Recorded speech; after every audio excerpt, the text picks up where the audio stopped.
మాఘపురాణం 10వ అధ్యాయము రుక్షకయను బ్రాహ్మణ కన్య వృత్తాంతము. పూర్వము భృంగు మహాముని వంశమునందు రుక్షకయను కన్య జన్మించి దినదినాభివృద్ధి పొందుచుండెను. ఆమె దురదృష్టవంతురాలు కాబోలు. పెళ్ళైన వెంటనే పెళ్లి కుమారుడు చనిపోయెను.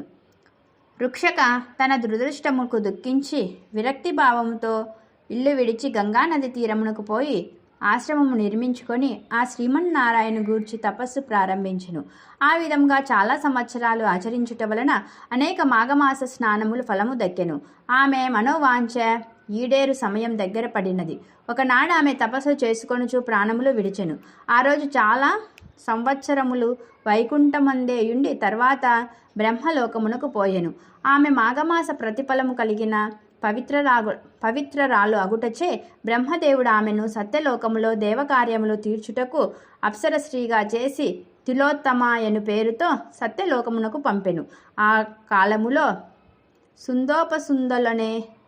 సుందోపసుందులనే ఇద్దరు రాక్షస సోదరులు బ్రహ్మను గూర్చి ఘోర తపస్సు చేసిరి. వారు తపస్సు యొక్క ప్రభావమునకు బ్రహ్మదేవుడు ప్రత్యక్షమై, ఓయి మీకేమి కావలనో కోరుకొనుము అని అనగా, స్వామి, మాకు ఇతరుల వలన మరణము కలుగుకుండునట్లు వరమిమ్ము అని వేడుకొనగా, బ్రహ్మ అటులనే ఇచ్చి తిని చెప్పి అంతరార్థనను మయ్యను. బ్రహ్మదేవుని వరము పొందిన ఆ ఇద్దరు రాక్షసులను మహాగర్వము కలవారై దేవతలను హింసించిరి. మహర్షుల తపస్సును భంగము కలిగించుచూ ఉండిరి. యజ్ఞయాగాది క్రతువులలో మలమాంస రక్తాదులు పడవేసి ప్రజలను నానా బీభత్సములు చేయుచుండరి. దేవలోకమునకు దండెత్తి దేవతలందరినీ తరిమివేసిరి. ఇంద్రుడు మొదలగు దేవతలందరూ సత్యలోకమునకు వెళ్ళి బ్రహ్మను వేడుకొని, మహానుభావ, సుందోపసుందులనే రాక్షసులకు మీరిచ్చిన వరముతో గర్వము గలవారే తపస్సులను అందరినీ బాధించుచు దేవలోకమునకు వచ్చి మమ్మందరూ తరిమి చెరసాలలో పెట్టి నానాబీవత్సము చేయుచున్నారు. కాన వారి మరణముకు ఏదైనా ఉపాయము ఆలోచించు అని ప్రార్థించిరి. బ్రహ్మ దీర్ఘముగా ఆలోచించి తిలోత్తమను పిలిచి, అమ్మాయి, ఈ సుందోపసుందులను రాక్షసులకు ఇతరులెవరి వల్లను మరణము కలగదని వరము ఇచ్చి ఉన్నాను. వారు వర గర్వముతో చాలా అల్లోకల్లములు చేయుచున్నారు. కానా నీవు పోయి నీ చాకచక్యముతో వారికి మరణము కలుగునటులా ప్రయత్నించుము అని చెప్పెను. తిలోత్తమ బ్రహ్మదేవుణ్ణి నమస్కరించి సుందోపసుందులు ఉన్న అరణ్యమును ప్రవేశించెను.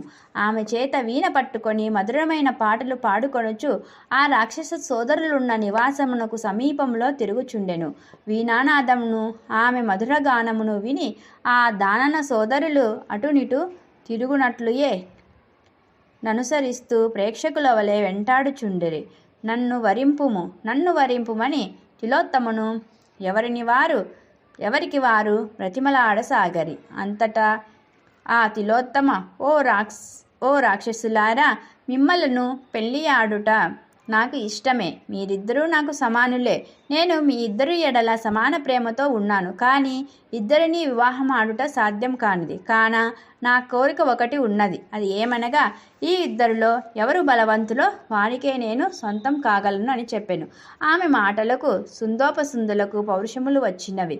మీసములు మెలిపెట్టి నేను బలవంతుడనని ఇద్దరూ తొడలు కొట్టుకొనిరి, గుద్దుకొనిరి, మల్ల యుద్ధము చేసిరి.